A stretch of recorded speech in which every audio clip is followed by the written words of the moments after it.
मतलब मुझे कभी भी सेल्फ डाउट तो क्रिएट हुए ही नहीं। जितने भी यूपीएससी हो कुछ हो, तब औरों को हो गए होंगे मेरे पर, लेकिन मेरे को तो अपने आप पर था ही। हिंदी के लिए मैंने अलग से एक हरदेव बहरी करके बुक आती है, वो मैंने किताब पढ़ी। लगभग 2 या 2.5 महीने मैंने तैयारी करी थी इस मेंस के लिए। मेरा उसी साल यूपीएससी का भी इंटरव्यू था। प्रीलिम्स में तो मुझे वो इतना कभी भी डर रहा नहीं, क्योंकि मैंने उत्तराखंड में भी उत्तराखंड अपर पीसीएस का भी प्रीलिम्स निकाला, उसी साल लोअर पीसीएस का भी प्रीलिम्स निकाला था मैंने, और उत्तराखंड पीसीएस का इस साल भी प्रीलिम्स को वो भी निकाला है। तो प्रीलिम्स की तो मैंने ज़्यादा तैयारी करी नहीं सर, सच बताऊं तो केवल 10 से 15 दिन मैंने एक तैयारी करी। जो यूपीएससी की बेस बुक्स है वही मेरा अब तक का मेरा पूरा फॉर्मूला सिंपल रहा है। एनसीईआरटीज पढ़नी पड़ी 11वीं 12वीं की, बायोलॉजी वगैरह की मैंने कभी पढ़ी नहीं थी, वो पढ़ी मैंने।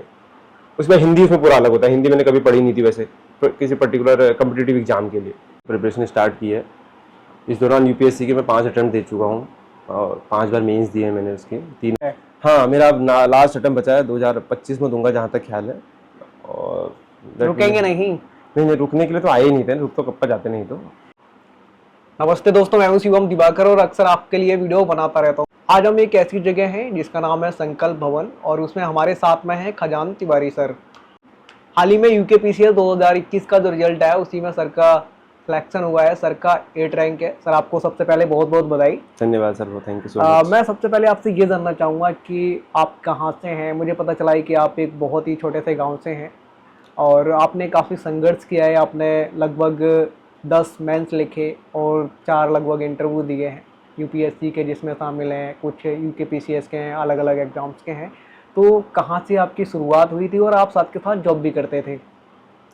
मैं बेसिकली बागेश्वर जिले से हूँ, उत्तराखंड के, और एक गांव है धैना, वहाँ से मेरी शिक्षा हुई है, प्राथमिक शिक्षा और 10वीं तक। उसके बाद मैंने अपने इंटर की जो शिक्षा है वो हरगोविंद सुयाल विद्या मंदिर हल्द्वानी में वहाँ से करी है। आफ्टर दैट मैंने उसके बाद NIT जालंधर से बीटेक किया है इलेक्ट्रॉनिक्स एंड कम्युनिकेशन इंजीनियरिंग में, और फिर मैं कुछ टाइम तक मैंने जॉब भी की है सॉफ्टवेयर डेवलपर के रूप में गुड़गांव में। और तब से उसके बाद मैंने अराउंड 2018 से मैंने इस सिविल सर्विसेज की प्रिपरेशन स्टार्ट की है। इस दौरान यूपीएससी के मैं 5 अटेम्प्ट दे चुका हूँ, और 5 बार मेंस दिए हैं मैंने उसके, 3 बार इंटरव्यू में भी गया हूँ। उसके साथ मैं कुछ और भी एग्ज़ाम्स देते रहा, कुछ थोड़े बहुत, जैसे RBI ग्रेड बी का भी मेंस दिया मैंने। और ये उत्तराखंड पीसीएस का मेरा पहला ही अटैम्प्ट था, और इसमें मुझे 8th रैंक आई है जब finance officer. So this is the short exam journey of mind. आप परिवार में सबसे बड़े हैं या छोटे हैं? सर हम 3 भाई बहन हैं, एक मेरी बड़ी बहन है, मैं बीच का भाई हूँ, और एक छोटी बहन है। दोनों बहनों की शादी हो चुकी है, और अभी मैं और मेरी माताजी हैं घर में बस। आपके पिताजी जो है इंडियन आर्मी में थे? Yes sir, yes sir. जो शायद अब इस दुनिया में नहीं है। Yes sir. तो आपको ये आपने कब सोचा था कि मुझे यूपीएससी की तैयारी ही करना है? क्योंकि आप पहले से जॉब कर रहे थे। बहुत सारे लोग क्या कहते हैं कि अगर मुझे जॉब मिल रहा है तो मैं कुछ और नहीं करना चाहता। आपने जॉब के साथ साथ कैसे टाइम मैनेजमेंट करके यूपीएससी के लिए समय निकाला, और उसके बाद आपने यूकेपीसीएस को भी क्वालिफाई कर दिया अगर वहाँ पे सफलता नहीं मिल पाई तो? एक्चुअली मेरा कोई शुरुआत में तो कोई ऐसा कोई इरादा नहीं था यूपीएससी का करने का, तो मैंने थोड़ा कॉर्पोरेट सेक्टर में भी जॉब करना चाहता था। बट कुछ टाइम वहाँ स्पेंड करने के बाद तो मुझे कुछ लगा कि तो जानकारी इकट्ठा हुई यूपीएससी के बारे में, कुछ दोस्त लोग, कुछ अपने रिश्तेदार वगैरह से जानकारी मिली। फिर मैंने उस टाइम सोचा कि ये थोड़ा एक चैलेंजिंग टास्क है यूपीएससी, और जाना चाहिए। थोड़ा किताबें लेके आया, एनसीईआरटी वगैरह लेके आया, तो फिर थोड़ा इंटरेस्ट जागा कि सही है, कर सकते हैं थोड़ा बहुत। कुछ टाइम पर जॉब के साथ ही तैयारी करी, और फिर जब मैनेज नहीं हो पाया, थोड़ा हेक्टिक हो जाता है, तो फिर उसके बाद मैंने अपनी जॉब तो छोड़ दी थी परमानेंट। उसके बाद मैंने फिर सिंगल तैयारी करता रहा यूपीएससी की। इस दौरान मतलब लगभग जब आप यूपीएससी की जर्नी करते हैं, तो अगर आप प्रीलिम्स, मेंस और इंटरव्यू तक जाते हैं तो पूरा साल उसमें ऑक्यूपाई हो जाता है। तो इस दौरान मैं ज़्यादा एग्जाम से वो दे नहीं पाया। ये पर्टिकुलर एग्जाम 2021 का है वैसे, तो यही मतलब इसके अलावा मैंने यही एग्जाम एक जो थोड़ा सीरियस ढंग से दिया था, तो इसमें मेरा सिलेक्शन हो पाया। जब टाइम तो मिल ही जाता है, जब आप पढ़ाई करोगे तो तैयारी करने के लिए तो टाइम मिल ही जाता है, मोटिवेशन होता है। आपकी हॉबी क्या है, क्या आपको पसंद है? मुझे सर संगीत में रुचि है, स्पेशली जो हमारे फोक सॉन्ग्स हैं उनमें मैं काफ़ी रुचि रखता हूँ, सुनता भी, कुछ गा भी लेता हूँ। उसके बाद मैं स्पोर्ट्स में बहुत रुचि रखता हूँ, जैसे बैडमिंटन, क्रिकेट और रनिंग वगैरह का बड़ा शौक़ है मुझे। ये मैं अपने कॉलेज में भी करता था, यहाँ भी मौका मिलता है तो करता रहता हूँ। अभी कुछ दौरान बीच में थोड़ा हेल्थ इश्यूज़ भी आए, तो फिजिकल एक्सरसाइज थोड़ा कम हुआ है, एक्सरसाइज कम होगी, बट हाँ, तो ये कुछ मेरी हॉबीज़ हैं। यूपीएससी में आपका ऑप्शनल सब्जेक्ट क्या था? मेरा भूगोल है सर यूपीएससी में। और जब आप यूकेपीसीएस की जब आप तैयारी करना आपने शुरू की तो लगभग प्रीलिम्स के लिए आपकी रणनीति क्या रही थी, क्योंकि आज आपको कई सारे स्टूडेंट देश भर के देखेंगे जो यूकेपीसीएस की तैयारी करना चाहते हैं। सर जैसे मैंने बताया कि मैं यूपीएससी की तो ऑलरेडी तैयारी कर ही रहा था और उसके प्रीलिम्स मैंने हमेशा निकाला है। प्रीलिम्स में पहले अटेम्प्ट में ही थोड़ा बहुत मुझे डर था, उसके बाद तो मुझे कभी वो डर निकल ही गया था पूरा। प्रीलिम्स मुझे कभी आज मैंने अराउंड 14-15 प्रीलिम्स दिए हैं मतलब, और भी अच्छे मतलब आरबीआई ग्रेड भी वगैरह, जैसे 1-2 पीसीएस के और प्रीलिम्स दिए थे। अगर वो एग्जाम कहीं क्लैश कर जाते तो मेंस वगैरह दे नहीं पाया था मैं। तो प्रीलिम्स में तो मुझे वो इतना कभी भी डर रहा नहीं, क्योंकि मैंने उत्तराखंड में भी उत्तराखंड अपर पीसीएस का भी प्रीलिम्स निकाला, उसी साल लोअर पीसीएस का भी प्रीलिम्स निकाला था मैंने, और उत्तराखंड पीसीएस का इस साल भी प्रीलिम्स वो भी निकाला है। तो प्रीलिम्स की तो मैंने ज़्यादा को तैयारी करी नहीं सर, सच बताऊं तो केवल 10 से 15 दिन मैंने एक तैयारी करी। जो यूपीएससी की बेस बुक्स है वही मेरा अब तक का मेरा पूरा फॉर्मूला सिंपल रहा है। जो यूपीएससी की जो आपकी स्टैंडर्ड बुक्स है उन्हीं को पढ़ो, ज़्यादा कोचिंग मटेरियल इधर उधर का पढ़ना, वैल्यू एडिशन, यूट्यूब चैनल मैं थोड़ा कम रिलाई करता हूँ सर इन पे। तो जो आपका ऑलरेडी जो और लोग फॉलो कर रहे हैं, आप उसी को अगर डिलीजेंसली फॉलो करें, रिवीजन अपना लगातार करें, और सबसे मेन आप डिसिप्लिन रहें, तो मेरे साथ तो इतना मुश्किल नहीं होता। ऑफकोर्स हर एग्जाम की थोड़ा कोई अलग रिक्वायरमेंट होती है, जैसे यूकेपीसीएस में थोड़ा करंट अफेयर और उत्तराखंड का जो पोर्शन है थोड़ा अलग आता है। उसके लिए मैंने एक परीक्षा वाणी करके किताब आती है, कुछ टॉपिक वहां से कर लिए, कुछ टॉपिक वहां भी अवेलेबल नहीं है, तो उसके लिए मैंने थोड़ा बहुत इंटरनेट वगैरह की मदद ले ली थी। और करंट अफेयर के लिए मैं पर्टिकुलरली उत्तराखंड पीसीएस जो फैक्चुअल करंट अफेयर आता है, तो उसके लिए मैंने एक आई दृष्टि करके किताब आती है, वो पीसीएस के लिए निकलती है स्पेशली, तो वहां से कुछ टॉपिक कर लेते। ज़्यादा मैंने इसमें बहुत मतलब 10 से 15 मतलब 15-20 दिन मैंने इसकी तैयारी करी थी उस टाइम पर प्रीलिम्स की। तो और मेंस की बात की जाए, क्योंकि बहुत सारे स्टूडेंट ये कहते हैं मेंस में वही स्टूडेंट पहुंच पाते हैं जो क्रीम होते हैं, जो ब्रिलियंट होते हैं।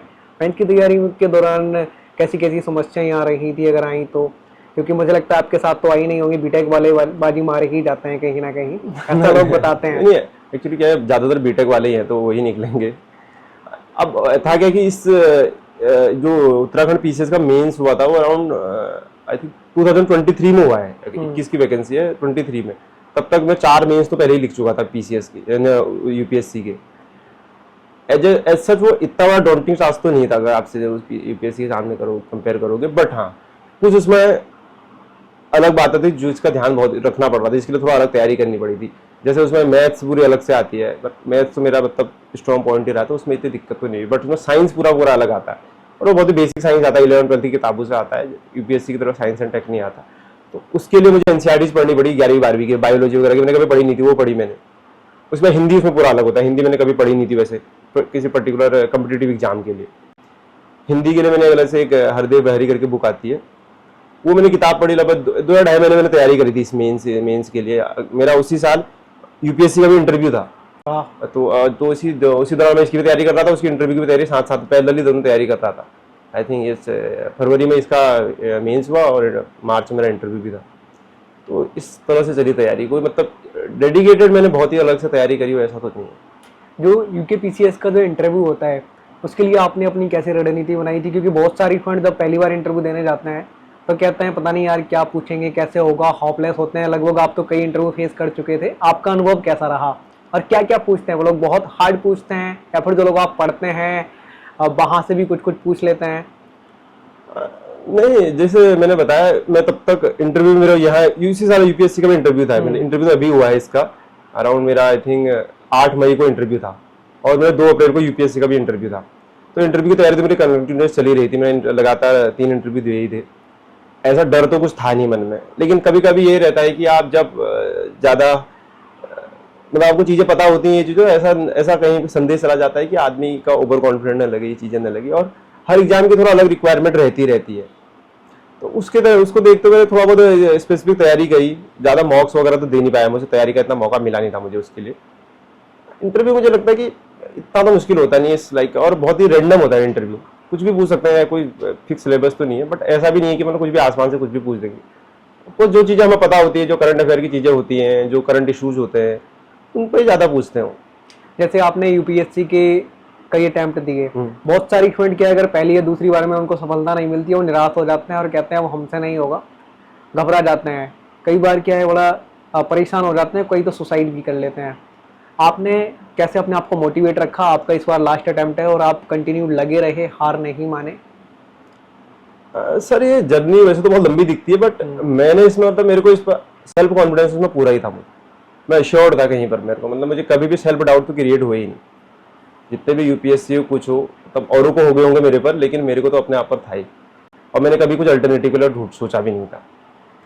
तो ये मैं कॉन्फिडेंस पता, ये शायद मेरे घर वालों की बैकिंग ऐसी है, या मेरी जो आसपास के दोस्त लोग रहते हैं वो ऐसे मिल गए। जैसे मेरे पिछले अटेम्प्ट में ही थे, मेरे काफ़ी अच्छे दोस्त थे राजस्थान के, तो मेरे को चिकन पॉक्स हो गया था जस्ट मेन से पहले, उन्होंने मेरी काफ़ी मदद करी उस टाइम पर। तो सोशल सर्किल ऐसे मिला थोड़ा, और अपने आप पर भरोसा मुझे तो पूरे में ही था, चाहे चाहे हुआ नहीं, 5 साल में भी था, मुझे हो ही जाएगा करके बात है, हुई नहीं, बट ऑफकोर्स मुझे भरोसे में मुझे कहीं पर अपने आप में कमी नहीं थी, और मुझे ये था जो चाहूँगा कर तो लूंगा ही चाहे। अभी जब रिजल्ट आया सबसे पहले आपने देखा था या दोस्तों ने ही देखा था? नहीं, मैं नहीं देखा था जी। उस टाइम कैसी फीलिंग आ रही थी? आपने दोस्तों को बताया होगा या उन्हें पता चला होगा? काफ़ी मिक्स्ड फीलिंग थी अगर देखा जाए तो। वो एक तो रिलीफ है, बहुत टाइम हो चुका है, तो ऑफकोर्स थोड़ा रिलीफ चाहिए। एक्चुअली आप जब लंबे टाइम से लगे रहते हो, तो आपसे ज़्यादा आपके जो आपके चाहने वाले हैं, जो आपके साथ लगे हैं इतने टाइम से, उनको भी थोड़ा निराशा के होती है, तो रिलीफ तो था ही, ज़्यादा मिक्स्ड फीलिंग भी थी। मतलब मुझे ये तो था कि ये लेवल पे इसमें होना तो है ही 100%, तो मैं कह चुका 29 साल की उम्र में आपने ये कर दिखाया, सही बता रहा हूँ क्या मैं? था। हाँ, 29 साल, आपको कोई इतने कम तो नहीं है 29 साल। यहाँ पे जो आपके आज अड़ोस पड़ोस के जो स्टूडेंट देखेंगे आपके गांव के हैं, आप उनके लिए भी कहीं ना कहीं अब मोटिवेशन एक बन चुके हैं। क्या कहना चाहेंगे? वो लोग आज आपको देख रहे होंगे, क्या अभी के दौर में क्या हुआ है, जब आप आए थे 2018 में तैयारी करने, जब आप यहाँ पे आए थे 2018 में तैयारी करने, तब का माहौल थोड़ा अलग था। जैसे कि ऑनलाइन इतनी सारी चीज़ें नहीं थी, अब काफ़ी ज़्यादा हो गई हैं। आप क्या मानते हैं, जैसे दिल्ली आना अब जरूरी है या फिर घर से भी कर सकते हैं? देखिए, जो सिविल सर्विस का क्रेज है वो कुछ साल में तो बहुत ज़्यादा बढ़ा है। मैं खुद देख पाता हूँ, 18 में जो चीज़ें थी वो 24 में ऐसी बिल्कुल ही चेंज हो सकती है, चेंज हो चुकी हैं। स्पेशली आफ्टर कोविड तो बिल्कुल ही बहुत ज़्यादा चेंजेस आए हैं। आप जैसा आपने खुद ही बताया कि online classes, online education, online material बिल्कुल ही इंटरनेट में बहुत ज़्यादा बिक रहा है। और यूपीएससी, और स्पेशली यूपीएससी की बात करूँ तो बहुत बड़ी मार्केट बन चुकी है इसमें। तो इससे क्या हो रहा है कि लोगों में तो एक बहुत ज़्यादा अट्रैक्शन तो इस एग्जाम के प्रति बड़ा ही बड़ा है, लेकिन अनसर्टनिटी भी उसमें ज़्यादा बढ़ते जा रही है, क्योंकि सीटें तो आपकी फिक्स हैं 600-700। अब सबको यही लगता है मैं निकाल ही दूंगा, सबको आईएएस ही बनना है। अब ये तो पॉसिबल नहीं है। अब या तो दो चीज़ें लेके आओ आप, या आप फेलियर के लिए भी तैयार बैठे रहो, नहीं तो आप 1-2 अटेम्प्ट देने के बाद आदमी को कम से कम अपना सेल्फ असेसमेंट, तो इसमें एक तो चीज़ सबसे बड़ी दिक्कत क्या होती है कि हम सेल्फ असेस नहीं कर पाते अपने आप को कि हम कहाँ पर है। सबको लगता है कि हमें वही चाहिए, बट आपको जब 1-2 अटेम्प्ट दे देते हैं तो सेल्फ असेसमेंट जरूरी हो जाती है। चाहे शायद मेरी जर्नी में भी मेरे को सेल्फ असेसमेंट की मुझे लग रहा है थोड़ा कमी रही होगी, तो ये चीज़ें बार बार वही कुछ मिस्टेक रिपीट होती है। लेकिन अब देखो अभी क्या है कि जब ज़्यादा चीज़ें आ जाती है तो क्वालिटी तो गिर ही जाती है। तो आप देखते होंगे इंटरनेट में आजकल इतनी चीज़ें हैं, सेलेक्टिव होना बहुत ज़रूरी है। तो इसलिए मैं तो कहता हूँ जो बेसिक किताबें हैं ना उनको पढ़ो आप पहले तो। जैसे मैं बहुत सारी स्टूडेंट के रूम में जाता हूँ, देखता हूँ कि उनका रूम पूरा भरा रहता है, बुक से भरा रहता है। आपके मैं देख रहा हूँ बहुत कम है, लिमिटेड है। आप ये कैसे सिलेक्ट करते थे? क्योंकि सबसे बड़ा कंफ्यूजन आज के टाइम में यही है कि क्या हम सिलेक्ट करें, जैसा कि अभी आपने बताया। नहीं, वो तो तैयारी का पार्ट है ना। सिलेक्ट, अगर आपको ये पता चल जाए आपको क्या पढ़ना है, फिर तो आप निकल जाओगे ना। आपको यही डिसाइड करना है कि मुझे पढ़ना क्या है, क्या छोड़ना है। दिस इज यूपीएससी में कहते हैं कि आपको छोड़ना क्या है वो ज़्यादा इंपॉर्टेंट है।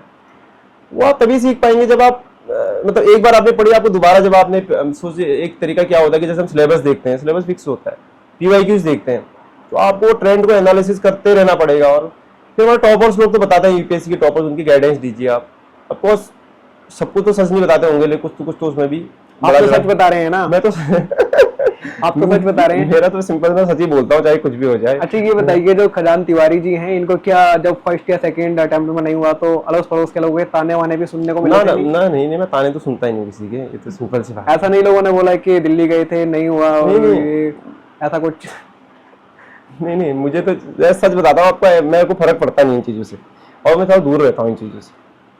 और हाँ, ऑफकोर्स मैंने सेकंड अटेम्प्ट में इंटरव्यू दिया था, वो था। और मैंने आपको जैसे बताया कि जर्नी में मुझे अपने आप पर भरोसा था, मुझे ज़्यादा एक्सटर्नल नॉइसेस उतनी परेशान नहीं करती थी। कुछ को लगता होगा, कुछ कहते होंगे, बट मेरे मुंह के सामने तो किसी ने कहा नहीं किसी कभी। अच्छा, तैयारी के दौरान जब आप पहली बार दिल्ली आए थे, अक्सर जब भी पहली बार दिल्ली स्टूडेंट आते हैं उनके साथ कुछ ना कुछ फ्रॉड हो ही जाता है। कोई ऐसी घटना, कोई ऐसी याद आपके साथ कुछ फ्रॉड हुआ हो? कुछ लोग कहते हैं रूम को लेकर के हो गया था, कुछ कहते हैं कि रेंट को लेकर के हमारा ज़्यादा चला गया था या ज़्यादा ले लिया था, ऐसा कुछ घटनाएं हुई थी जो अभी याद हो आपको? नहीं, फ्रॉड तो क्या, मैं उससे पहले ही आ चुका था। मैं जैसे बता रहा था, आपको जॉब करता था मैं यहाँ पर। इस मामले में तो मैं ठीक ही था। मतलब फ्रॉड करना इतना आसान है आपको। मेरे को याद है शुरू में मैं जब आया था यूपीएससी की तैयारी करने के लिए, ऑप्शनल का बड़ा वो रहता है, बड़ा डाउट रहता है ऑप्शनल क्या लें क्या लें।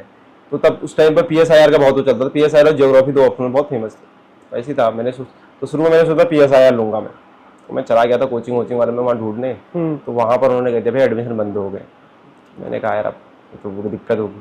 उसी फिर ऑप्शनल चेंज कर दिया उसी टाइम। गूगल ले लिया आपने। हाँ, तो ये मतलब एक अलग ही होता। ऑफकोर्स दोनों में इंटरेस्ट था, दोनों में कंफ्यूज था मैं, बट मैंने पीएसआईआर सोचा था पहले। बट ऑफकोर्स ऑप्शनल में काफी दिक्कत होती है शुरुआत में सिलेक्ट करने में स्टूडेंट को। हाँ, ये तो रहता ही रहता है, बट ऑफकोर्स थोड़ा तो रहता ही है हर चीज। आखिरी में आप क्या कहना चाहेंगे जो आज आपको कई हजार स्टूडेंट देख रहे होंगे? दूसरी चीज मैं आपसे ये भी जानना चाहूंगा, जैसे भी मुझे आपके दोस्तों ने बताया आपने एसएससी सीजीएल वगैरह का भी एग्जाम कुछ क्वालिफाई किया, यूपीएफओ वगैरह का भी कुछ एग्जाम ऐसा आपने क्वालिफाई किया, मतलब कुछ छोड़ने का इरादा था या नहीं, या हर कोई एग्जाम आपको क्वालिफाई ही करना था? मैं आपको सच बता दूं, मेरा कोई एग्जाम देने का तो इरादा था ही नहीं आपको, मेरे इस पूरी जर्नी में। ऑफकोर्स फर्स्ट 3-4 अटेम्प्ट में मैंने कोई एग्जाम दिए भी नहीं। मेरे को यार सेकंड अटेम्प्ट मैंने आरबीआई ग्रेड बी का दिया था। तो कुछ मेरे साथी लोग जो आईएएस में ऑलरेडी सिलेक्टेड है, उन्होंने कहा है, उन्होंने भी मुझे मोटिवेट, उन्होंने कहा यार ठीक है, जिसका पोटेंशियल है आप उसको करो, नहीं होता तो बाद में चेंज कर लेना अपना। तो शुरू में तो मैंने कुछ दिया ही नहीं। पहले 4 अटेम्प्ट मैंने केवल आरबीआई ग्रेड बी का एग्जाम दिया था बस। उसका मेंस दिया था मैंने, 6 नंबर से मेरी फाइनल कट ऑफ रुकी थी। उसके बाद लास्ट जब 4 अटेम्प्ट हो गए, तब मुझे थोड़ा बहुत लगा कि आप एक लोगों को लगा कि चलो ठीक है, आप एक बार रेस्ट लेके थोड़ा बैकअप वगैरह का सोचना चाहिए। तब मैंने 3-4 एग्जाम एक साथ दिए। जैसे मैंने एक तो ईपीएफओ का बताया था आपको, उसका इंटरव्यू है, मेरा भी डेट नहीं आई है। उत्तराखंड पीसीएस का था खुद का, उत्तराखंड लोअर पीसीएस का था, उसका मैंने मेंस नहीं दिया क्योंकि इसके साथ क्लैश कर गया मेरे वो यूपीएससी के मेंस के साथ। उसके साथ मैंने सीएसआईआर का दिया, मैंने उसका इंटरव्यू बचा एक, और नाबार्ड का दिया, नाबार्ड का मेंस दिया मैंने। वो इसी अभी लास्ट 6-7 महीने में मैंने इतने सारे ये सारे एग्जाम दिए, 5-6 एग्जाम जो दिए। और ओवरऑल यही एग्जाम दिए। इससे पहले एमपीपीसीएस का प्रीलिम्स दिया था, वो भी कोई क्लियर हुआ था, लेकिन मेंस देने जा नहीं पाया मैं कुछ। यार होता क्या है कि जब आप यूपीएससी में है ना, साल भर एंगेज रहते हैं, आपको मेंस प्रीलिम इंटरव्यू अगर थोड़ा बहुत भी क्रैश कर गया, जैसे सीजीएल का पेपर मेरा क्रैश कर गया था मेंस का, प्री क्लियर हुआ था, फिर वो देने में नहीं गया। जब आप यूपीएससी की तैयारी कर रहे थे, क्या उसी दौरान जो आपकी आंसर राइटिंग है वो डेवलप हो गई थी यूकेपीसीएस के लिए? हाँ, यूकेपीसीएस के लिए मैंने कुछ भी आंसर राइटिंग प्रैक्टिस तो बिल्कुल भी नहीं करी। हिंदी में थोड़ा लिखना, हिंदी वगैरह का थोड़ा प्रैक्टिस करी, क्योंकि उसका पेपर बिल्कुल अलग होता है। ओवरऑल मेरे पास टाइम नहीं था पहली बात इतना आंसर राइटिंग प्रैक्टिस का, क्योंकि मैंने उसी टाइम मैंने जैसे बताया कि मैंने मेंस दिया था एक तो यूपीएससी का, उसके जस्ट बाद मेरे इंटरव्यू की कॉल भी आ गई थी। तो वो दोनों पहले ही हो गए थे दोनों एग्जाम।